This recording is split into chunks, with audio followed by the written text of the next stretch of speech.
Wilson and robs Braun of a hit. Well, Fort with a cannon shot to second.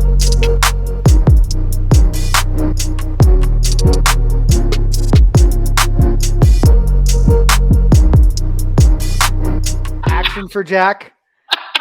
Episode 4. Flash Fort and Mr. Greg Brown, the legend himself, is here to join us. Brownie, you are a first guest. What? Welcome. Yes. Wow. Yes. Yep. Wow. This is awesome. Yeah. I am honored. This is unbelievable. Dude, I woke up today and I was really, really juiced for this. Like, I got up and I realized, like, today we get the voice of the Pirates. Because that's what I think of. You have a very low standard these days. No. Are you kidding me? Like, when I hear Greg Brown's voice, oh, that's funny. I'm like projected to PNC Park again. Oh, like, that's I funny. hear it and it's like, and then I came to the understanding that no matter what I accomplish in this life, I will only ever be the voice of myself. Where Brownie gets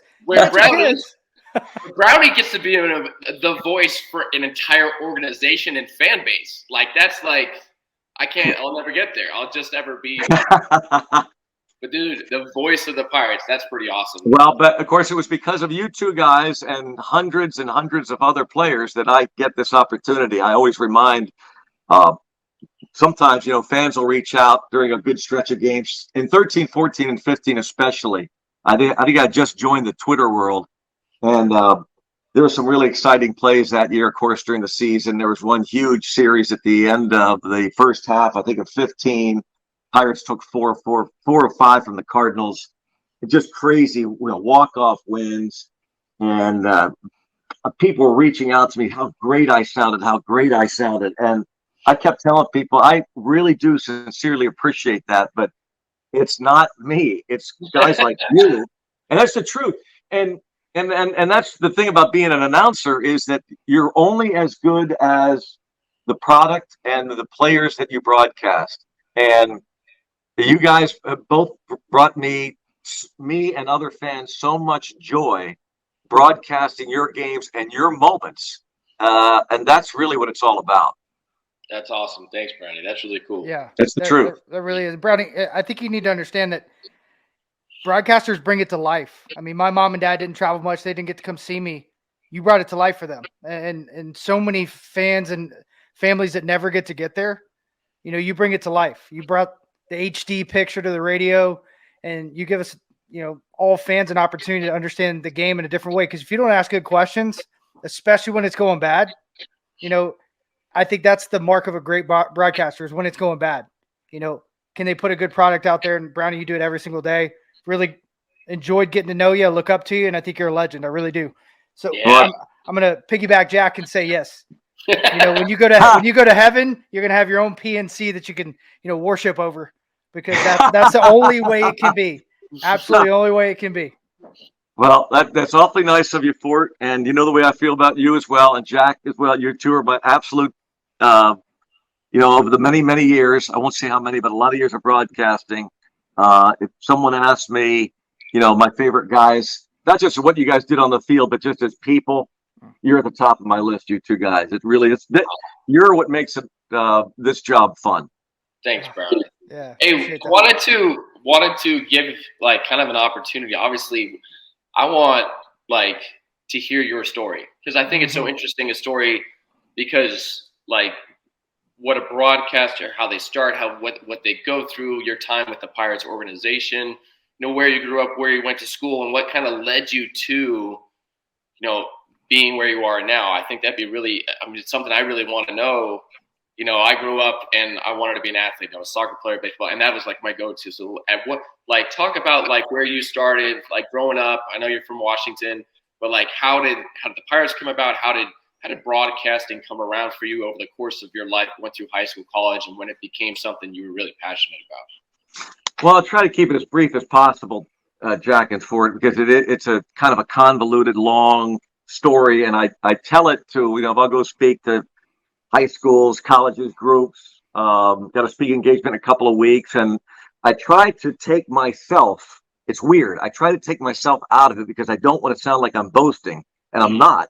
It's just a way. You guys know, you both feel the same way, I'm sure, about yourselves. It's the story. It's not me, but it tells others that you can basically do whatever you want, as long as you work real hard. I believe in work ethic. I believe in, going the straight and narrow. I grew up in central Pennsylvania. I was born in Washington, D.C.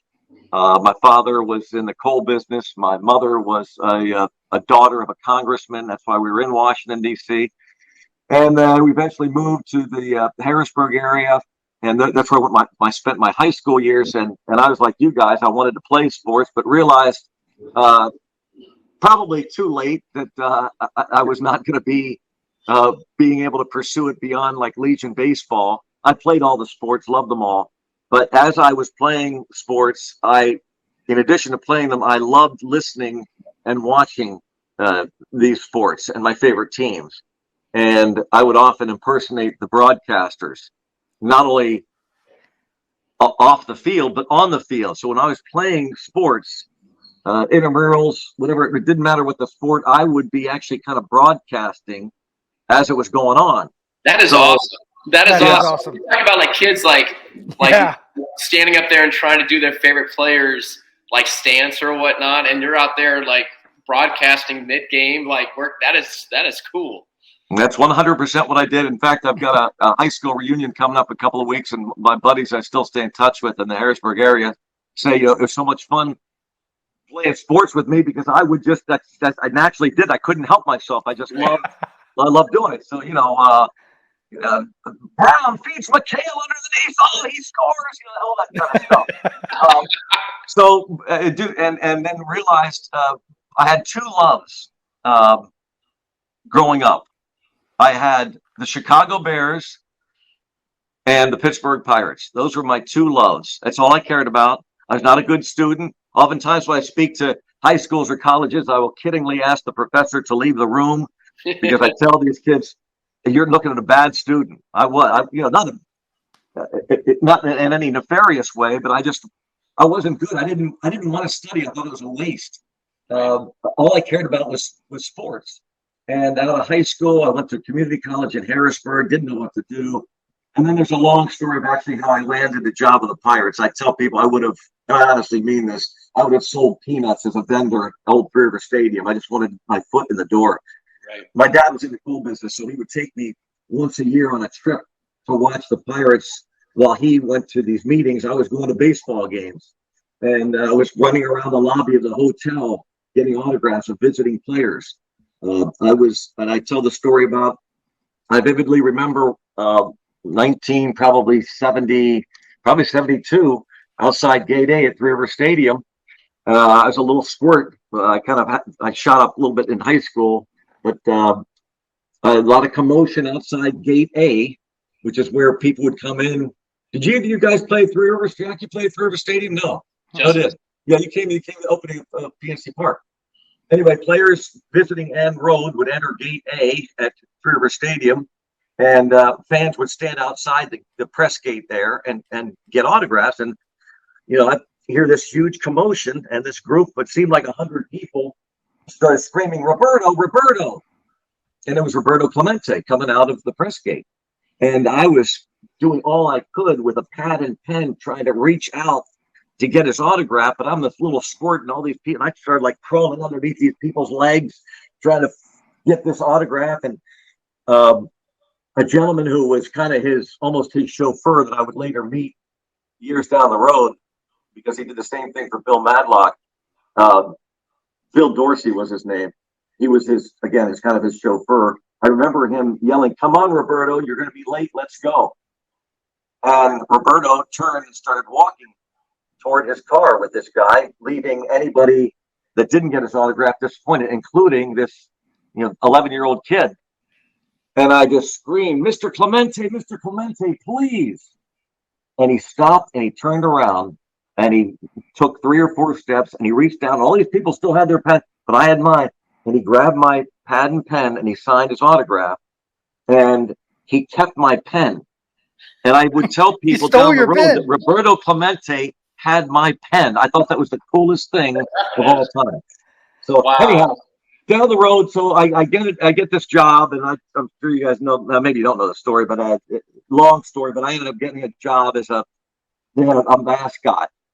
They unveiled the pirate parrot, and I applied for it, and wrote this long letter to the director of promotions about how I was the guy you needed to get, nobody else around. Anyway, they had like 500 entrants, and I get a letter back, a form letter back saying, congratulations, you're one of 500 entrants that want to be the pirate parrot mascot. I took a bus to Pittsburgh a few weeks later, and I interviewed. It whittled down to 10. And then we had to do a dance routine, and I was and still am a terrible dancer. But I did a bit of a shtick that I won't go into now because it's kind of, again, it's a long-winded story. But what I did, the judges, there were about 5 of them. A couple people from the Pirates, there were a couple of, there's one woman, a writer for the Pittsburgh Press named Paula Smith, who she always reminds me years down the road. She goes, I voted for you. I ended up getting the runner-up job. And when they called me, the director of promotions, Steve Shanwald, called me. I was back in Harrisburg waiting for his phone call, and he called me, nervous as all get out, because I thought I had done it. I thought, man, I'm the guy. And he says, I got good news and bad news. The bad news, what do you want to hear first? I said, well, I guess the bad news. He says, you're not the parent. The good news is, though, I want you to intern for me because I see something in you. I'd like you to intern with us in our promotions department. And the parent's got a lot of stuff to do. So we'd like you to kind of be the backup and book him. So I did that for a couple of years. I hooked on in the promotions department. They created a broadcasting coordinator job. I did promotions. I sold promotions. I did public address announcing. I did absolutely everything imaginable in that stadium. That's where I lived. That was my stadium, Three River Stadium. I lived there. I could tell you every nook and cranny. I knew every crevice. I loved it. I lived, and I did every possible job imaginable. And then a job opened up in Buffalo to be a minor league broadcaster. I did that. I also ended up doing Buffalo Bills, some pre and post for the hockey team, some college basketball. Did that for 5 years. Job opened up in Pittsburgh. I got the job. Boom. That is awesome. That's a great story. We talked about you being there for 30 years, but you were working before you were a broadcaster. So how many years total with the Pirates? Yeah, I don't even want to. Yeah, I was in the Pirates organization, working full time. Well, I was an intern for the first year, and then full time for 9 years after, doing various jobs. Again, I was an assistant director of promotions. I was the broadcast coordinator, public address announcer at Three River Stadium for a year. I helped run the scoreboard. We got the video scoreboard came into existence about, 1986 or so. I did pre and post game for Steve Blass and Mike Lang on cable. I did a radio show called This Week in Pirates Baseball on KDKA AM. So I did that for 10 years, then went to Buffalo. And, even though I was not paid by the Pirates, I was doing the AAA game, minor league games in the Pirates organization. So I still felt like I was part of the team. So I feel like almost my entire adult life has been involved with the Pirates. That is awesome. That is very cool. Do you still remember your dance routine? Well, yeah, it was. I knew you did. I knew. Back then, they sent and these vinyl records are coming back. I don't know if you guys are aware of that. Oh yeah. Does Jacob have my son has he's got like a stereo now with a turntable and everything. Oh yeah, my daughter has. My daughter. Okay, so you know what I'm talking about. Those things, were gone for years. Anyway, back then they had not only the big album, 45, but they had 78 smaller discs that you could put on this turntable. And the dance routine for the 10 finalists, the promotions director sent in a package to each individual, and it was a song by a guy by the name of Leo Sayer called Long Tall Glasses. And you can YouTube it. It's a song about a guy who goes into a bar, has no money, and doesn't know what he's going to do. But the bar owner says, "I'll tell you what, if you dance, you can basically be fed." And it's a build-up song, and he says, "I think I can dance. I think I can dance. I can dance." And he gets on the floor, and he really hits the. Anyway, my brother, older brother, and his wife housed me the weekend before the final interview, and we were supposed to do this dance routine and practice it. And I went. He lived in Pittsburgh, and they worked with me one night, the night before we were supposed to have these interviews, and they had a little bit of rhythm. I have no rhythm. They could dance a little bit. I couldn't, and they became very, very frustrated by my lack of having any moves or anything. And at that point, his 2-year-old daughter walked over to the turntable and moved it from this 45 to 78 RPM. It was twice as fast. So it sped up to, again, so it sounded almost like a Mickey Mouse. Right. You know, I think I can handle it. Yeah. And I decided at that point to dance to that, like a whirling dervish going around the living room, crazy speed, doing crazy things. And they thought it was the greatest thing in the world. So when I went into Three River Stadium, the visiting clubhouse that day, I asked them to hit the record, but do it twice as fast. And I was donning the costume at that time. We had to wear the costume, and the judges were laughing their heads off. They were hysterical. So that's why I thought I had won. I thought I had gotten the job, but I did good enough to finish second. That's awesome. That's so awesome. Yeah. Thank goodness for the 2-year-old. Thanks to the 2-year-old niece, my niece.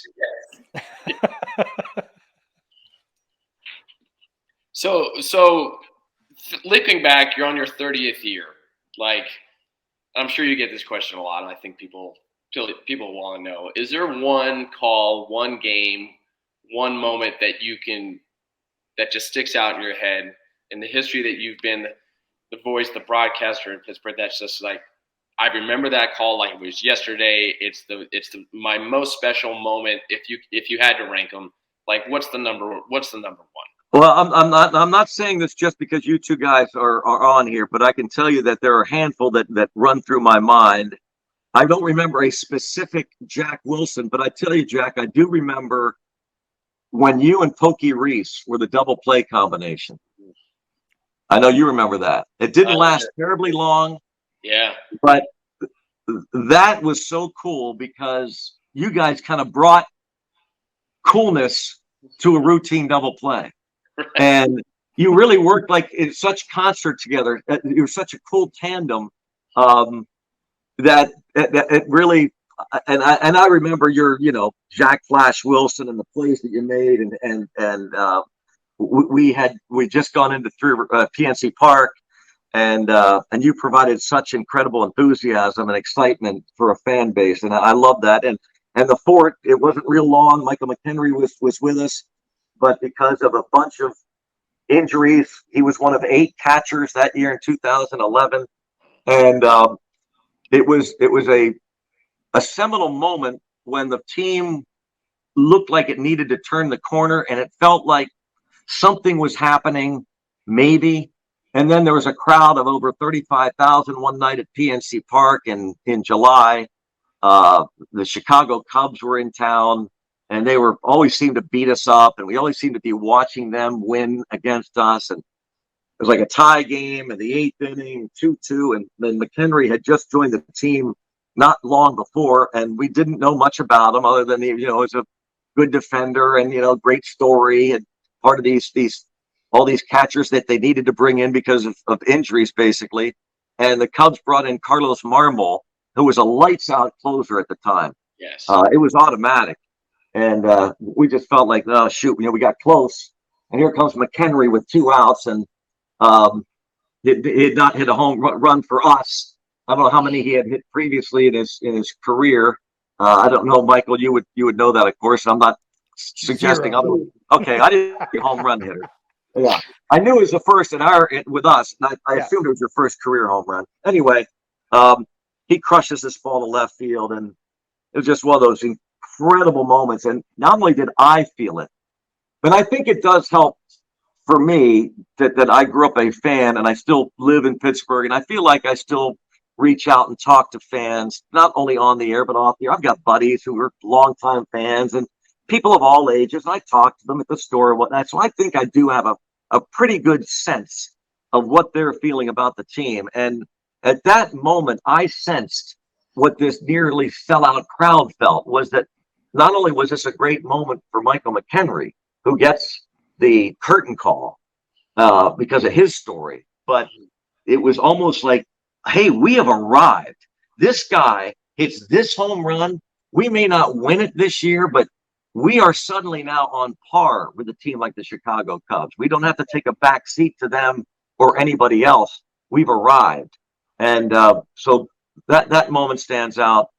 John Wainer's home run, if somebody said one moment that stood out for me in my career, was because I knew Wainer when he was in the minor leagues. I was in Buffalo and he was coming up through the system, and I got to know him, and I knew he was a Pittsburgh kid. I knew his background.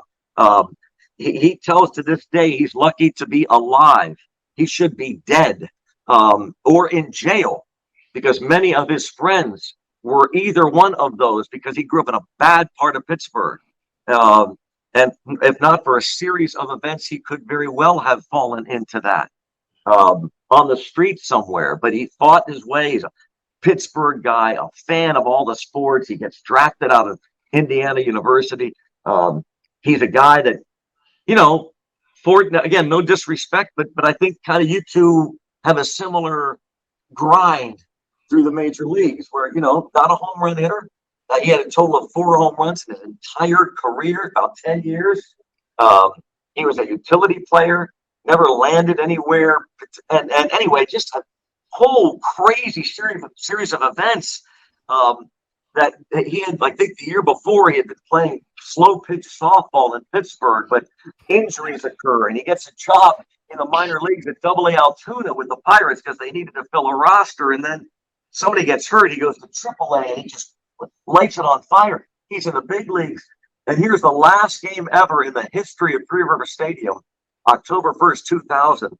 And Gene Lamont was the Pirate manager, and he had enough sense and class to put at third base, starting at third base, John Wainer, who didn't start many games, certainly not at that point at his toward the end of his career. And here he is starting the last game ever in the history of Three River Stadium. And I walked down. I still to this day don't have many mementos, memorabilia. I should have done it. I never did it. I didn't keep anything, but I did keep a scorecard one day, just a blank scorecard, and I had each player playing in that final game sign his position. I just thought, what the heck? Let's do this last game ever. And I went to my buddy John Wainer, sat there at his locker, asked him to sign it. I said, how cool is it that you're starting the last game ever in this stadium where you grew up watching the Steelers and the Pirates play, and here you are now? And he said, he goes, I got to pinch myself. So he signs it, and he says, they're all giving me grief in here. They want me to hit a home run. And we chuckled and laughed. I go upstairs to eat dinner that night at Three River Stadium, which the press room was on the 3rd level, which was the same level as the radio booths. The TV booths were one level up. You could take a flight of stairs right behind home plate. That's where the TV booth was. And I'm sitting there with Bob Walk, my buddy, and a former teammate of John's in the early 90s with the Pirates. I tell him the story, and we're chuckling about how cool it would be. Can you imagine Wainer hitting a home run? A guy never hits home runs. Imagine him hitting a home run here. Well, I'm now on the TV side. Bob is on the radio side with Lanny Fratteri, but I'm doing the TV game that night with Steve Blass. And they decided to bring in a former Pirates pitcher and a longtime broadcaster in the 70s named Nellie King. Class act. He and Bob Prince were longtime broadcasters together. And Nellie and Steve were reminiscing about the great decade of the 70s, because that's when the Pirates were the team. Winning division titles and 2 World Series in the 70s. Well, here we are in October 1st, 2000, and they're reminiscing. I'm trying to kind of let them go while calling a game now and again, but let the pictures tell the story. The Pirates are down a run, later innings against the Chicago Cubs. And John Lieber, a former Pirates pitcher, is on the mound for the Cubs. There are 60,000 people going crazy. It was so wild that night because we're saying goodbye to our friend, and we're saying goodbye to this lovely lady that housed so many great championships, not just for the Pirates, but for the Super Bowl Steelers. Right. And again, here's Steve and Nellie telling stories. 2 outs in the bottom half of this inning, and John Wainer gets up. And you guys know this. I don't, as a non-player, but you guys have talked about this. When you're in a groove, when you're in a moment, I've heard you both say this. I've heard other athletes say how the game slows down, and suddenly things just, the baseball looks large. Well, for me, and I still get goosebumps telling the story, when John Wainer swings and hits this line drive toward the wall in left field, it's as if, for me, time stood still. And all of a sudden, everything is quiet. Like, and I'm watching it in slow motion. This is a line drive going over the left field wall. And I'm thinking to myself, there is no possible way that this story could be told. John Wainer is not going to hit a home run that's going to give the team the lead. It'll be the last home run ever in the history of Three River Stadium. Right. But sure enough, it leaves the yard. I go crazy, of course, go bonkers. I can't believe it. Wainer is trotting around the bases. Wainer has tears in his eyes. The place goes crazy. Curtain call. Between innings, I take my headset off in disbelief. I turn around. Who is run up from the radio booth? Bob Walk. Yeah. And I turn around. Bob's in the back of the TV booth. I jump into his arms, and we're in the back. We're crying. We didn't Wow. get back on the air the next half inning, but it's as if we had just won a World Series game. It's so improbable. It's what makes the game of baseball the greatest game on earth. Wow. What a story. That is, I mean, obviously I knew of moments, and I knew, I played with John a little bit in the early 2000s, when we opened PNC Park, but man, to hear that side of it is so cool to hear the backstory. That is amazing. It's amazing. And by the way, just to maybe off the beaten path to a degree, but knowing I was going to be on, I wanted to pass along a little trivia to you two guys. Ooh. All right. So you know your first uniform number you wore for the Bucks, Jack. Me? Yeah. It's 12. Right. Do you know who wore it before you? For me. Wasn't it John Wainer? John Wainer. Yeah. Huh. How about that? Yeah. Huh. I was wondering when I got invited to camp, I'm like, isn't this that third baseman guy's number? Like, isn't this the guy that hit the last home run? like, I just watched this on TV. Like, this just happened last year. Like, why am I wearing number 12? I'm supposed to be like 97. Yeah, you're supposed to be offensive lineman. Yes. Yeah. Why'd you go from 12 to 2 then, by the way? So so my number growing up was 9. And so I was 9 in St. Louis when I had a chance to get 9. But then obviously when I got traded to Pittsburgh, they're like, they called me up for a big league camp. I'm like, yeah, I'll take 9. And they're like, dude, do you know where you are right now? I'm like, what's wrong with 9? They're like, yeah, we got a guy named Bill Mazeroski who, he wore 9. You're pick another one. I was like, okay. I'm like, just give me whatever you want. But I was always a single digit guy. I love single digit numbers. So the only reason I switched was Matt Stairs had come over, I believe in 2003. And he was a long-time guy that I respected, veteran guy, and he always wore number 12. So I'm like, all right, I'm going to give that to him. Like, he deserves that. But then right as that was happening, Pat Mears medically retired because of his hand, and he wore number 2. And I was like, well, a lot of shortstops wear 2. There's a really good one in New York that wears 2. I'm like, this can't be a bad thing. So that's really the only reason why I switched to 2. So did you keep 2 then after you left? After I left, when I went to Seattle, 2 was taken. But number 9 was open, so I went to 9. And then the next year, it didn't go so well for me in Seattle. So then the catcher, which was Jojima, who wore number 2, went back to Japan. So then I took 2 back because I love 2. Wow! I went full circle. Yeah, it was full circle. But yeah, it was. I remember that going like, wait a second, I'm not supposed to have this type of number. I'm like, I'm supposed to go to AAA, so you guys need to give me something a little higher. I need that 79 or something. That's great. Thornton, you had 55, right? Ford? Yeah, 55, and then Russell Martin stole my number, so I was 19 after that. Russ. He took care of me. AJ made sure he took care of me, so he took care of me. Oh, that's great. So we'll take it. Yeah, I think Banny was forever mad at me though, Brownie. Why? 55 was always his number. Oh my gosh, I didn't know that. And then it came available, and they gave it to me when I got traded over. I guess I thought he, probably wanted it as the season went in. So yeah. Oh my gosh, I did not realize that. That's funny. And Yeah, 55 was Mad Caps before that, Yep. right? Caps? You guys, Capper was 55. Yeah. I don't remember a 55 before Cappers. And he was the Nope. minor league guy, like, hey, give him 55. First time. Who wants 55? Who wears 55? Sure enough, now it's a number. But hey, Jack, same thing. I wanted to ask for 9 too.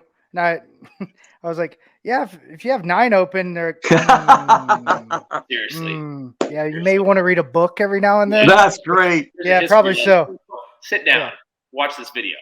Yeah, something I tell people all the time is, and Jack, I don't know if you felt this way, but one thing about Pittsburgh is the tradition there. And when I walked into camp, I didn't know anybody. So I show up in camp, and there's all these older dudes around. I'm like, God, they have the most coaches I've ever seen in my entire life. And then start kind of walking around. I'm bumping into people. I have no clue who any of these people are. Al Oliver, anybody. And finally I get over the catching group, first day, pitcher catcher. And I meet Manny Sanguian. No clue who he is. Remind you. I thought he was some dude they pulled off the street just to say, hey, you can hang out with these guys. He starts giving me tips, showing me how to catch, and all these things. I'm like, I remember going up to, I think it was Mark Strittmatter, like, who is this? I was like, that's Manny Sanguian. He caught for the Pirates. He got like 1,700 hits. I was like, oh, okay. Yeah, just walked off. I had no clue, though. Like Bill Verdon, Steve Blass, Teak. I had no idea who any of these people were. So I was always, Braves fan. That's all I You're so young. stuck with. Yeah. You're so young. Yeah. It was wild. You guys are both too young. Yeah, exactly. But I tell you, I it's funny you say that because I give Clint Hurdle a lot of credit because I think it was Clint who decided, and it's something that really grates on me a lot, and I take personal offense. Matt Capps and I did a live. We went live Twitter or live X this road trip during a rain delay. Yeah, you're getting younger every day, Brownie. Nice job. Yeah, I know. Yeah. And I decided we're sitting there during a rain delay. We got nothing going on there. The TV, AT&T Sportsnet is going back to Inside Pirate Baseball, and so we're sitting there as we always do, just chatting. And I said, "Boy, you ever done live X?" And he goes, "No." He says, "Let's try it." So I take my phone out. And it kind of walks you through it. And I said, "Well, if it says you're going live here, if I hit this button," he said, "Go ahead." So I hit it. And for like 45 minutes, we're live, we're chatting, and we could take questions. People would type in questions. And one of the things was somebody kind of, I don't know, meant to be snide about it, but said something about, you watch a lot of losing and, but asked about the players. And I said, it doesn't matter what the team's record is at the end of every year. Every year is a story. That's what makes baseball great.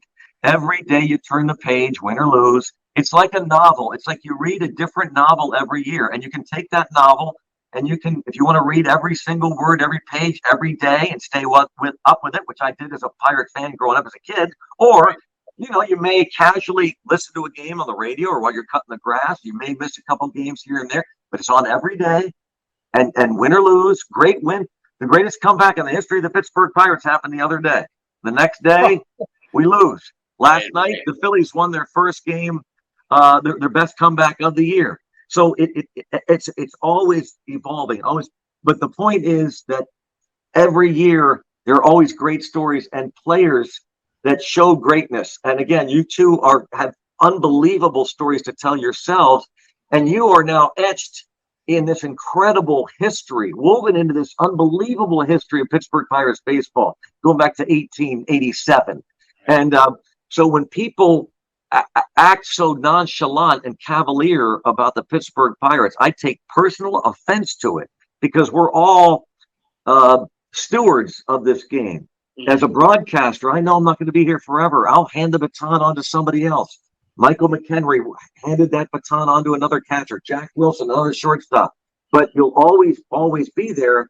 And I like the fact that Clint Hurdle decided to show other players, as you guys saw in spring training, how important the team history is. The fantasy camp that you guys get involved with is so important.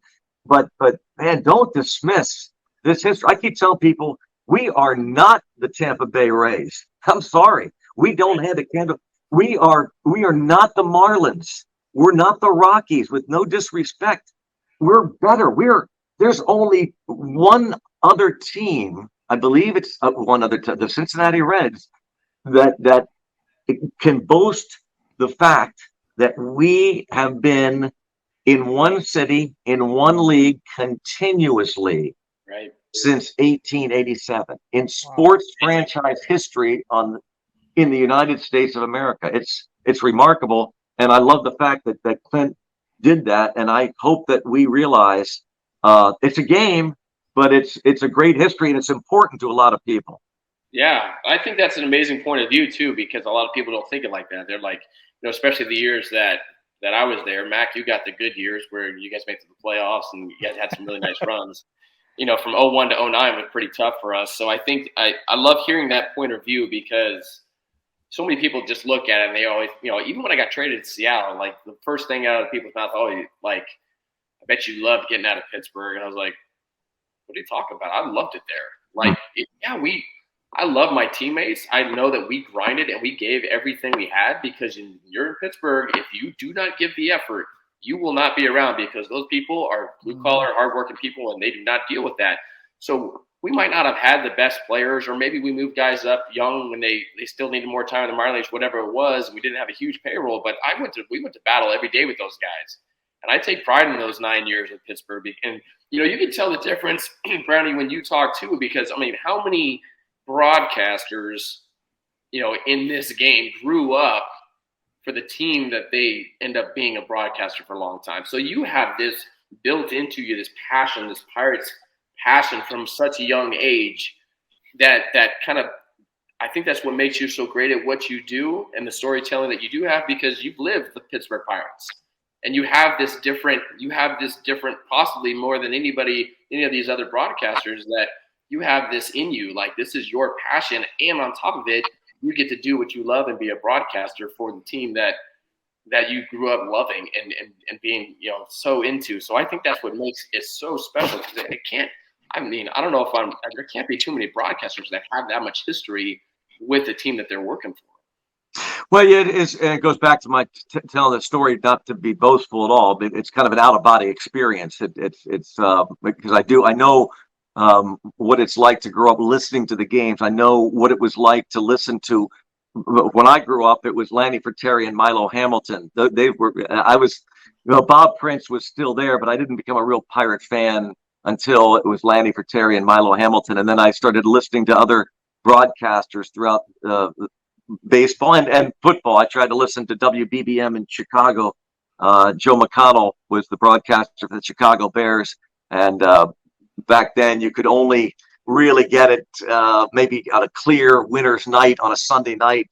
I tried to listen to like the Bears highlights, because back then, before cable, they had CBS and NBC would carry one game, and we would get the Eagles, because I grew up in central Pennsylvania. Pretty much it was Eagles or Baltimore Colts. We were not too far from Baltimore, but never get Chicago Bear games because they were terrible. But I knew how much I loved not only those sports and those players, but it was the broadcaster that kind of brought them to life. And then later on, when I got to meet my heroes were on the field, but they were also the announcers. When I get to meet Lanny Fratteri and Milo Hamilton, I'll never forget it as long as I live. It's like my knees were shaking. I'm listening. Wow. So I try to keep that in mind. But it's unique in that there aren't many broadcasters who grow up wanting to be a number one announcer, get the job, but also get the job of the team you grew up rooting for. Howie Rose of the Mets comes to mind, and Gary Cohen also grew up a Mets fan in New York. But yeah, it's unique. But going back to your point, Jack, about it, yeah, of course you want to win championships. That's what everybody's here for. We're all, even though I didn't play professionally, I mean, I take it for anything I play. If I'm golfing with somebody, I'm a competitor. I want to win. I think that's why we all kind of get into this. That's why we love sports so much, because we want to, even if we're not on the field, we're competing. We have a passion for the team and we want to win. But even if you don't win that championship, it's the road, it's the grind, and it's the players, and it's the the people that you meet, and it's the moments that you guys provide. If you don't, even if you don't win, we're not going to win this year. The Pirates are, again, it's going to be another losing season. But this year, we will remember some incredible moments. I'll never forget opening day when Andrew McCutcheon was introduced. Right. I'll never forget he singles his first at bat. Who had that written down in their script? Yeah. The greatest comeback in the history of the Pittsburgh Pirates happens this year. Did they take that from that 2002 game against the Astros where we were? Yeah, down? Well, that was the greatest comeback of a team down by 6 runs or more with 2 outs and nobody on in 2001 when Brian Giles hit the walk-off grand slam. They were down 6. Yeah. When that happened the other day, I immediately thought about wow. I remember that being cool, and then we had 2 outs, nobody on, down by 6 in the 9th. Wild. And to come off, you talk about that story when they talked about how the Pirates are the biggest comeback ever. It immediately threw me back to being on second base when Brian Giles hit that grand slam. Well, I didn't even think of looking that up. I forgot you were at second base. I was at second. Yeah, we rattled off a bunch of hits in a row. I know, but it started with a Mears home run, didn't it? Yeah. For Kevin Young. It was all hits. There were no walks. I don't believe there was any walks. I think Kevin went deep, and then there was hit. And then they brought Billy Wagner in just to face Giles to all right, we got to win this game. Figure it out. And then first pitch fastball. And that was one of the hardest balls I've ever seen hit in my life. So you got to hit that inning. I got to hit off Michael Jackson. Oh, my God. Ooh, beat it. Yeah, he was the last reliever, I believe. They changed. I think he threw one more hitter, and then they changed over to Wagner to go left on left to BG, which we all knew you couldn't beat. And you were at second base. I was at second base, wearing number 12, getting my little hop off extension when Wagner threw first pitch fastball, and that ball was obliterated. So that you talk about these moments, and just even reading about how the Pirates had the biggest comeback, immediately I was like, wait a second. That beat that one? Because that was insane. I've never been in, and that was the first game of a doubleheader too. We had to play another game after that. I'm like, hopefully this carries over because I got so much adrenaline right now. I think it was a day-night doubleheader. I think it was a makeup game. That game 1, I think, was a makeup game. So it wasn't on TV. It was a radio-only game. Yeah, because you can't. It's hard to find the footage, and the footage is like a weird distorted camera because it wasn't the big TV camera. Yes. It's like the live webcam feed that we had today. Was not HD. Just say that. How about that, Michael McHenry? Well, it's funny because that's the exact game I thought of. That's how rich in history I'm getting to be with, you and Kinger and Blast and everybody that's kind of poured into me and taught me what Pittsburgh's all about. I think you guys represent the city incredibly well. And I always think about both of you guys with the quote Brownie actually introduced me to is nothing great was ever achieved without enthusiasm. Emerson said that. And I always think about Brownie, when you get kind of woven into a city like Pittsburgh, it's hard not to be enthusiastic, even during the tough times. Because when you see that little glimpse of light, you know what it can be. You know what it could be eventually. And our passion through and through is through the roof for that city. And that, I think for all of us, for them to win, and it's a city of champions for a reason. And something I wanted to ask you, Brownie, is there anything on the bucket list left for you when it comes to the broadcast bucket list? Like for me, I wanted to call a perfect game or a no-hitter. I wanted to win a World Series. Both things could possibly happen. I also wanted to sign a multi-year contract and got close. Everything but the World Series. And I almost played one more year just to try to get to that World Series and that no-hitter. But is there anything for you? I hope to get it at some point, whether it's, as a manager or broadcaster, however have you, I'll take it. But for you, what do you got? Well, yeah, I'd love to call a World Series game. I think that's probably on everybody's bucket list and win the World Series. I've told people over the years, I still to this day, people are so cool. They're so great. A few weeks ago, I said, I went to Target. I'm in the parking lot, and this guy starts walking up to me, and he knocks on the window, and he goes, he thanked me for, really appreciate it, and he goes, I want them to win for you. And I always say, my retort is, I want them to win for you, for fans. Amen. I appreciate that. And I know how they feel because I also grew up a fan of Mike Lang, who I didn't know much about hockey. All my buddies were Flyer fans, and I wasn't a big hockey fan. But as I said, I listened to KDKA radio and in the wintertime just to hear any news about. I love Pittsburgh. I tell people Pittsburgh. My dad drove me from the Turnpike through the Squirrel Hill tunnels onto the Parkway. So not the Fort Pitt tunnels from the airport where the city, all of a sudden, boom, it's there. This was from the Parkway into the Boulevard of the Allies. But still, I'm a little kid and I'm peering through the glass of my dad's car, and boom, the city would open up. And I'm small town farm country. I grew up in Podunk, Mechanicsburg, Pennsylvania. But that was Pittsburgh was my Oz.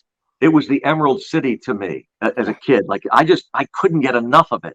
I thought it was just the coolest place in the world, the Golden Triangle. And we would stay at the old Hilton Hotel, and I would after a game be up on the 15th floor, and I'd have my face up against the glass, looking across the river at the stadium lights. Their stadium still on as they were cleaning it. I just thought it was the most beautiful, glorious picture I could imagine. I just wanted to be there.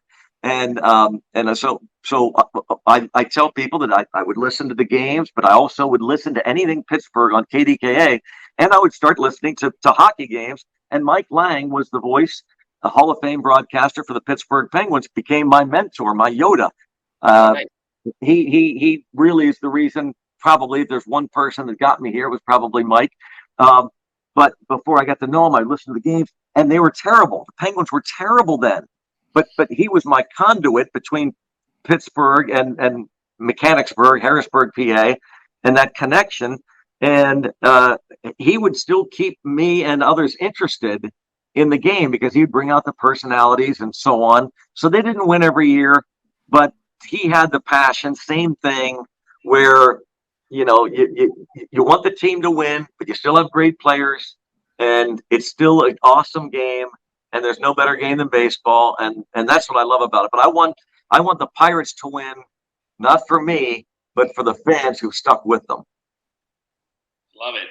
All right, going along with that, because you just said like the game of baseball, your passion, your love. All right, we're gonna play. I come up. We have these little games that we like to play. When we like games, Brownie. First time we get to share games with a guest. All right, so here's the situation. This is all make-believe, of course, but the MLB commissioner is coming to us, and they let Mac know, Brownie know, and me know that we have been selected as the baseball folk that we are in our history to be this committee. Now, what our job is to do is we can add or take anything away from the game of baseball, any rules you want. So it is upon us to come up with 5 or 6 different things that either we can take out or add to the game in our own, in what we believe would either make it better. What are the things we like, and like we'd like to see this happen, or what are the things we want to take out?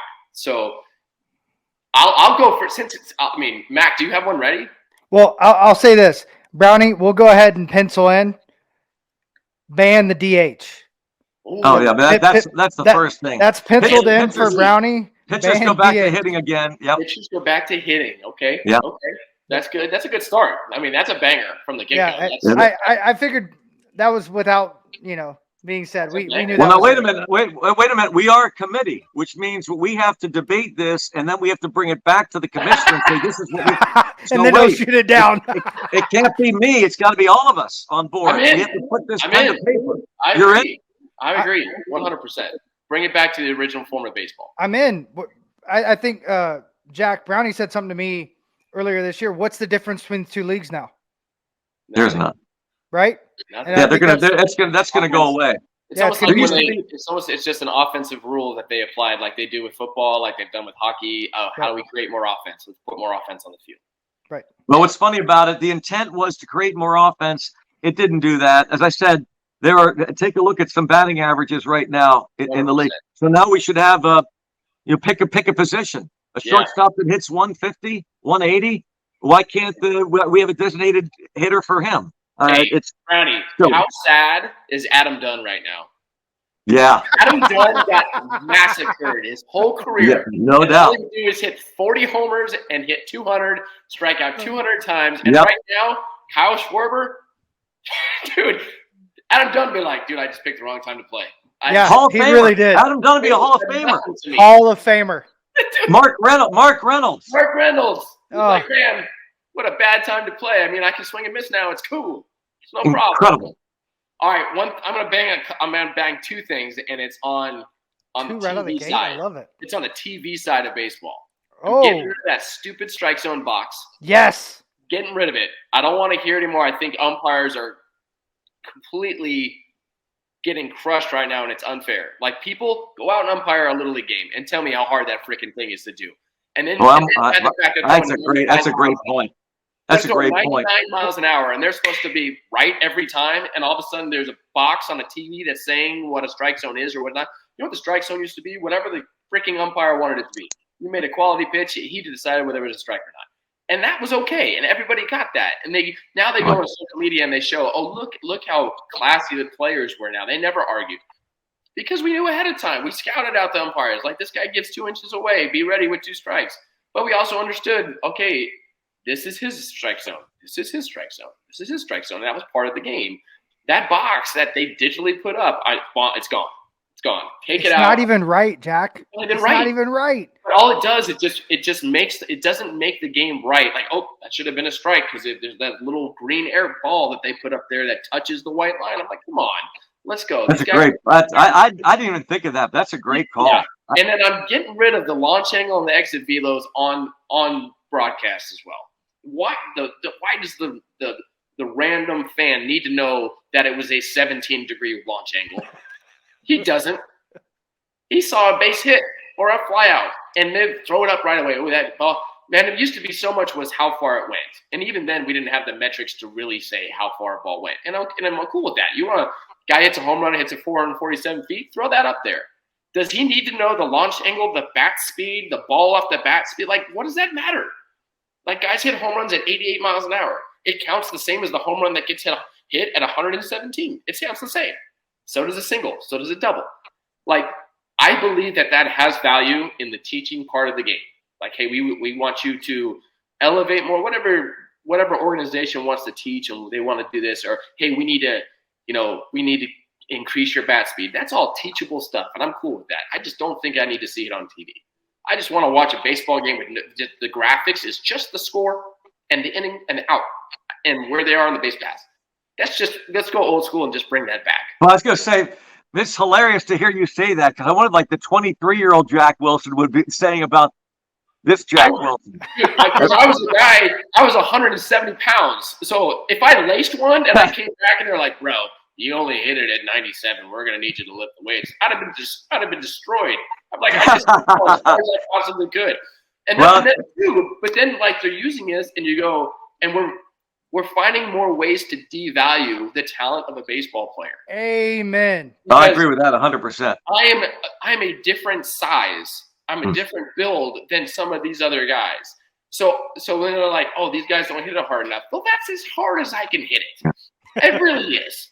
I am 5'10". I can't hit it that hard because they are swinging 34.5-inch bats. I'm swinging at 33 at 30 ounces.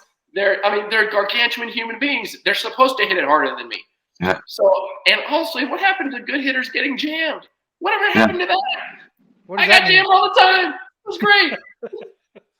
It falls in. But all that technology, and that's great for learning and hopefully maybe it's development. I just don't think it needs to be on TV.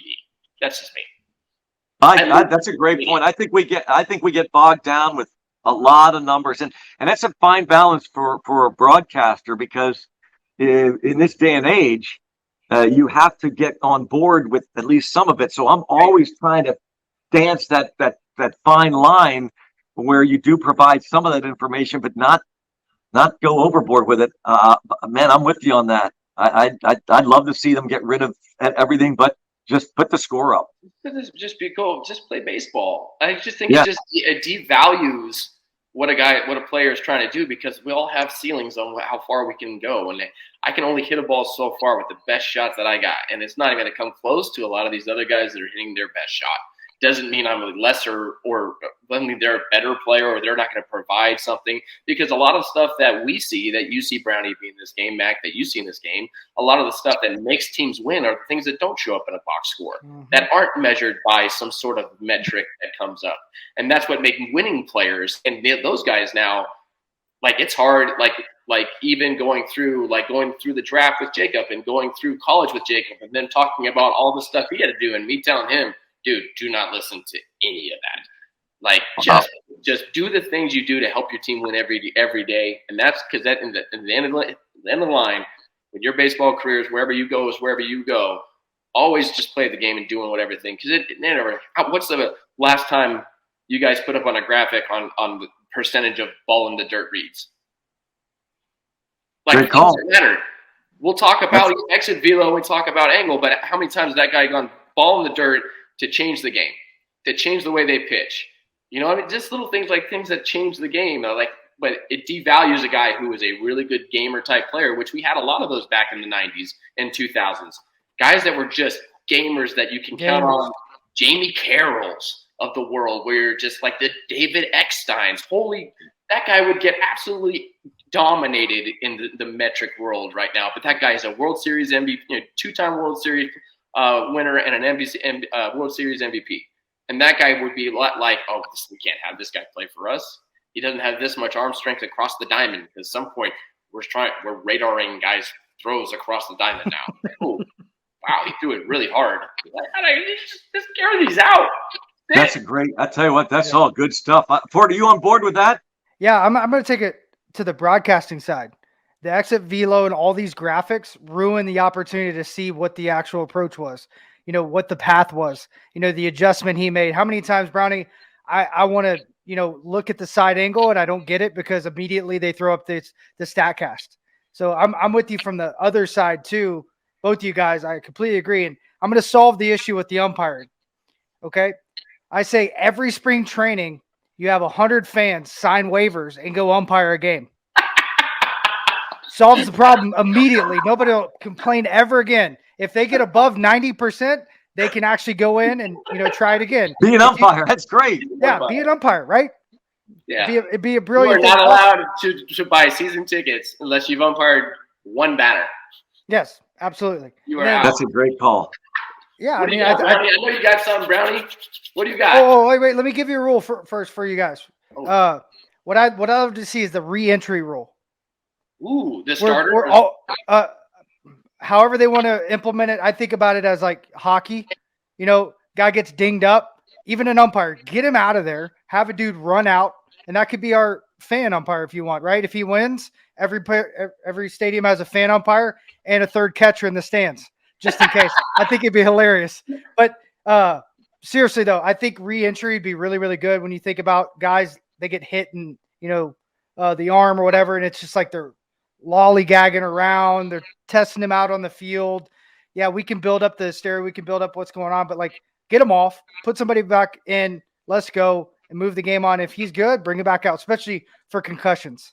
I think it'd be a brilliant thing for catchers. We did do that in NCAA. We do have concussion protocol in NCAA. If you get hit in the head at all, they take you out, you put in a guy, and if that guy clears, he can go back into the game. So NCAA baseball has done the concussion one.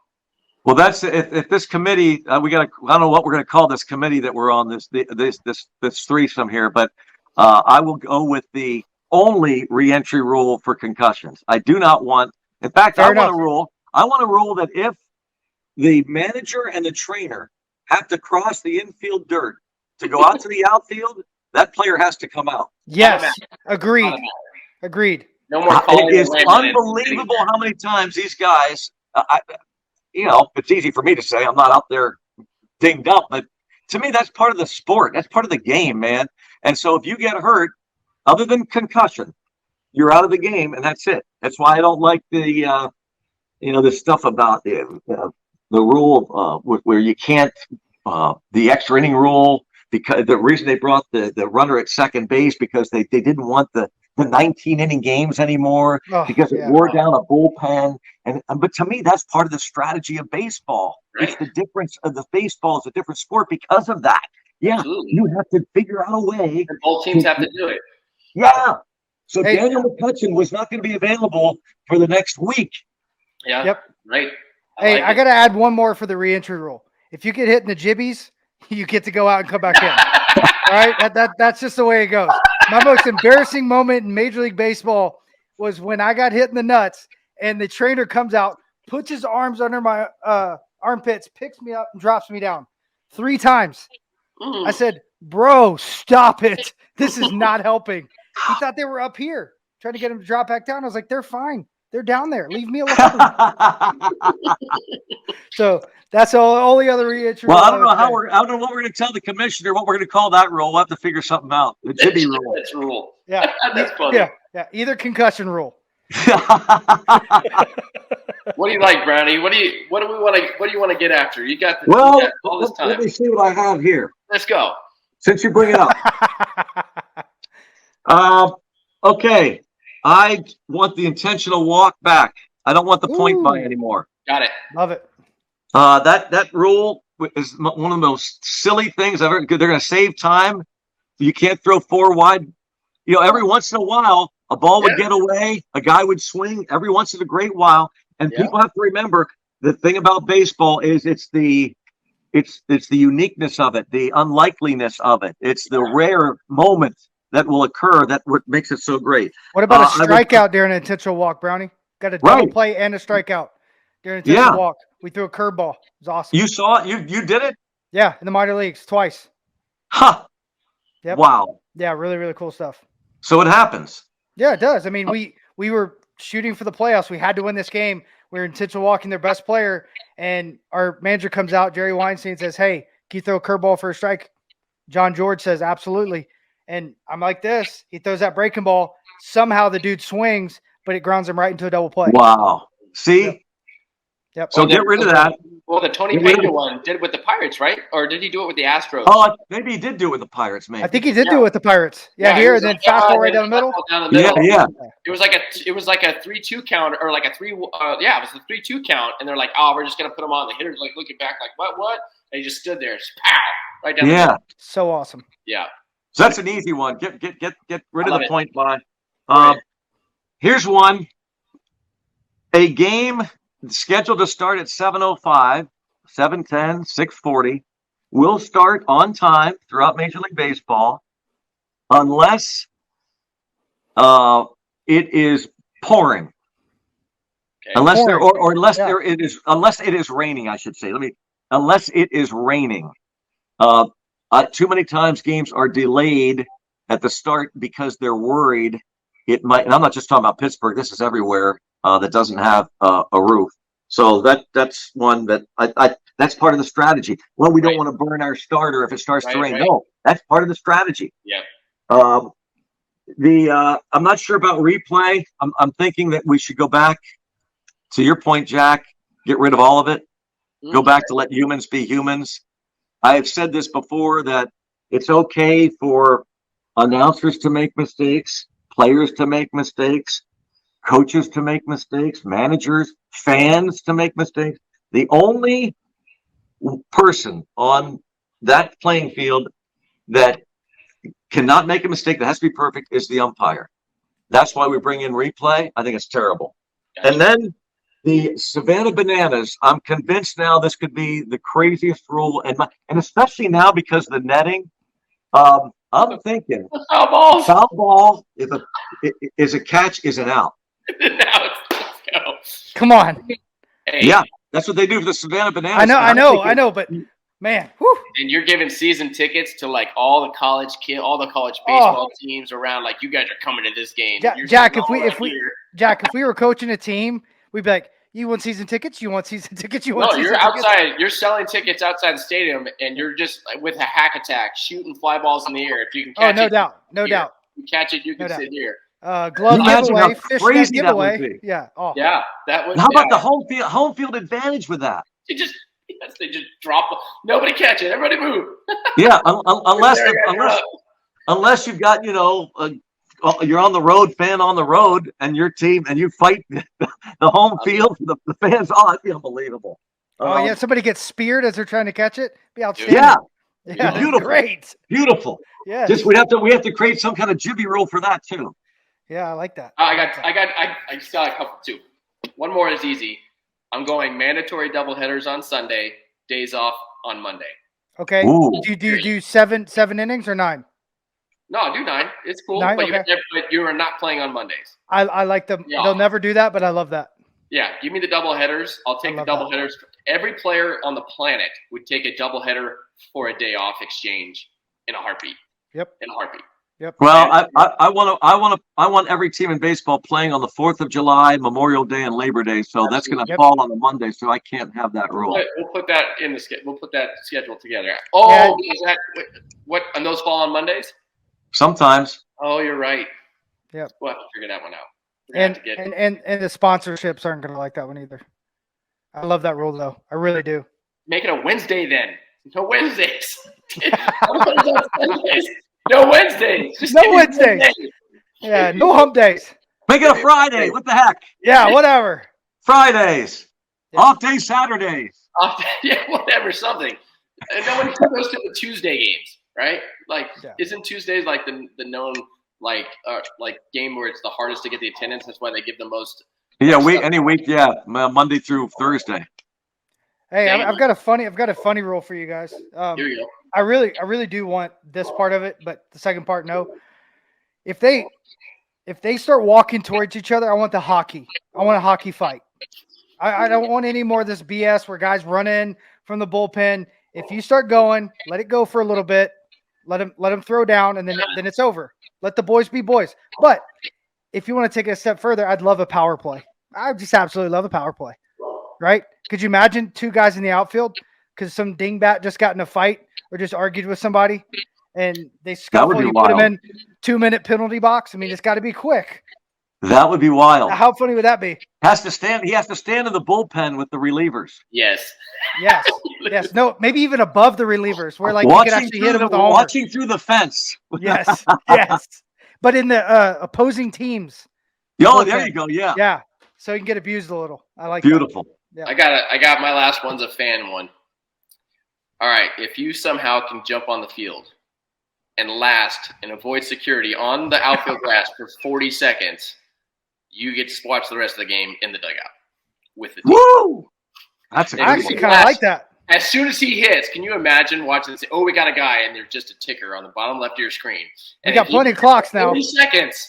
Yeah, we got clocks everywhere. Just sitting next to the Bazooka Joe and the cooler, just handing out Gatorade to the players. Like, can I take that one step further, Jack? Yes. So I watched, because of you, I'm starting to watch the NFL and college football again, and I was watching those guys run around the referees. Mm-hmm. I'm like, I don't know if I know, but maybe 3 umpires that could run around very long. No. So let's make it to where the umpires have to get him. Wow. Right? They have to chase the fan. Yeah, absolutely. Right? Could you imagine Joe West last year? Yes. Wow. Yes. I think this is one of the best baseball committees ever put together. Game-changing things. Commissioner's going to love it. Game-changing things. Yes. Like bringing out the golden baseball for double the runs if you hit a homer. I mean, we can go anywhere. One more serious one, Brown. You got one more serious one? Like this is what I need to – I would like to see, and this is controversial, I have no problem with the orange base down first base. Instead of making the bases like pizza boxes, go back to the regular bases, put the orange base on the side like in softball, and eliminate the stuff happening at first base. I mean, that's okay for me. That's okay. I don't, be honest with you, I don't know how many times that really comes into play during the course of a lot of baseball games every year. Like, really, how really often over the years does that happen? It's the one position where you can have a collision down the line that the guy's not very quick. Right. I understand it, but I just don't think it's like the catcher rule. I'd get rid of the opposing rule. Wait, you guys want to bring back blocking the plate? Yeah. And out at home? We bringing that back? Well, listen, Brandon, you tell me. Right. I've seen more guys get hurt on the base pass the last couple of years trying to avoid contact than I ever did actually creating contact. And also, Jack, I would say even up the middle, dude's running it's a fad right now. They don't slide. Saw that. Well, the other day, I swear Henry Davis almost got destroyed. He almost tore up his knee just like I did. He slid really late. Guy threw it right at his dome. And I was like, I've been waiting for that. Yeah. It's going to happen. I mean, somebody's got to do it or it's just going to continue. But yeah, he was running. He threw it right at his dome. Henry flipped backwards and went into that base real hard. I was like, man, somebody's going to get hurt doing that at some point because, when the playoffs are on the line, I'm going to throw it in your chest. I'm sorry. So we can break up double plays. Yep, man's game again. And we can have the collisions at home. Sweet. I'm in. I don't know if you guys were on the team, so forgive me, but I saw two of the most incredible collisions at home plate in 1 year I've ever seen in my life. I'll never forget them. One was Ty Wigginton destroying Coy Hill. Yes. The Arizona Diamondbacks. Really, I mean, I don't know that he was ever the same again, Coy Hill. Listen, hey, Wiggy hit you like a silverback gorilla.